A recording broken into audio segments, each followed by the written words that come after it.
नमस्कार दोस्तों, मैं अवधेश यदुवंशी आप सबके बीच अपना एक प्यारा सा भोजपुरी सॉन्ग सुनाने जा रहा हूँ आप सबको, जो कि बहुत ही सुंदर है और अपने ज़िला के ऊपर है, जो मैंने बहुत पहले लिखा था मगर शायद आप सबको शेयर नहीं कर सका। आज मौका मिला है तो सोचा आप सबको शेयर कर दूँ। बहुत ही बेहतरीन गाना है, अगर आप सुनेंगे तो मेरा विश्वास है कि लाइक, कमेंट और शेयर ज़रूर करेंगे। तो गाना कुछ इस प्रकार है। केहू जीप से जाला, केहू कार से जाला, केहू रिक्शा पे बैठ देखा झाड़ के जाला। केहू जीप से जाला, केहू कार से जाला, केहू रिक्शा पे बैठ देखा झाड़ के जाला। अरे केहू से न कम बा हमार हंसती, केहू से न कम बा हमार हंसती। बैठा गोरी पल्सर पे घुमाई बसती, बैठा गोरी पल्सर पे घुमाई बसती। अरे केहू से न कम बा हमार हंसती, बैठा गोरी पल्सर पे घुमाई बसती, बैठा गोरी पल्सर पे घुमाई बसती।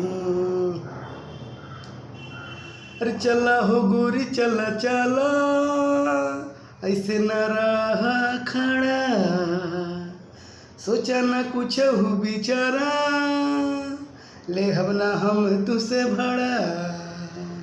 हे बाटू तू तो जवान जवान जवान, हम बानी आलिशान शान शान। ओ बाटू तू तो जवान, हम बानी आलिशान। ये चल कर ले जाई मिलके खूब मस्ती, चल कर ले जाई मिलके खूब मस्ती। बैठा गोरी पल्सर पे घुमाई बसती, बैठा गोरी पल्सर पे घुमाई बसती। अरे केहू से न कम बा हमार हंसती, केहू से न कम बा हमार हंसती। बैठा गोरी पल्सर पे घुमाई बसती, बैठा गोरी पल्सर पे घुमाई बसती। अरे कहबू खियाई जिलेबी, कहबू खियाई समोसा, चला हो गोरी चला चला, देहब न हम तुके धोखा। तुम्हें पिक्चर देखाइब देखाइब, हो पूरा जिलावा घुमाइब घुमाइब। तुम्हें पिक्चर देखाइब पूरा जिलावा घुमाइब, और पियाइब कोको कोला पेप्सी, और पियाइब कोको कोला पेप्सी। हे बैठा गोरी पल्सर पे घुमाई बसती, बैठा गोरी पल्सर पे घुमाई बसती।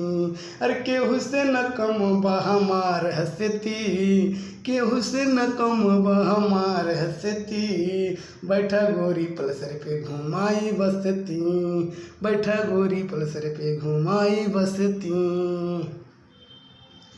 अरे मिली न कौनो सवारी, मिली न कौनो गाड़ी, कब तक तू रहबो ऐसे खड़ा, सुनाए कन्याकुमारी। माना बतिया हमार हमार हमार, हो जाने करा इनकार कार कार। मन बतिया हमार जाने करा इनकार।